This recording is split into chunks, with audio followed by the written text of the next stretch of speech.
Hey guys, welcome back to 365 Days of SEO. This is Christian Bullock. Today we're talking about a link building technique, and that is RSS feed syndication. So likely your website has an RSS feed. If it's built with WordPress, it definitely does. Most CMSs out there now include RSS feeds. So what is an RSS feed? Well, it's a URL that you can actually give to a service called FeedBurner to kind of soup up. We'll talk about that later.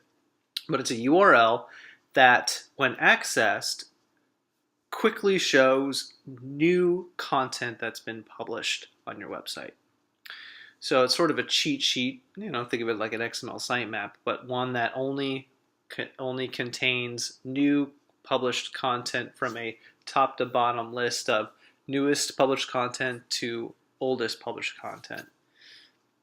With an RSS feed, this is something that you can push out on the web, and a lot of other websites will grab it and they'll choose to display the content from this RSS feed on their own website.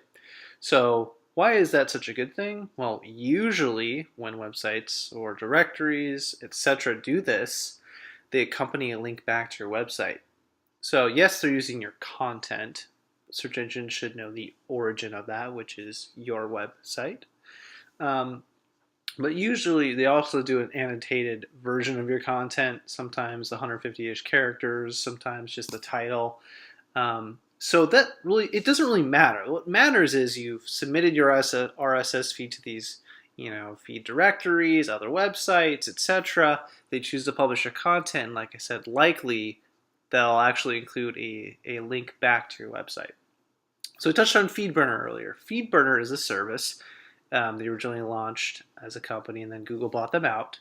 But what that is it essentially soups up your RSS feed URL. So usually when you go to an RSS feed URL, it's kind of an ugly looking guy. It's not the prettiest thing in the world at all. FeedBurner actually makes you have feeds.feedburner.com/whatever you like.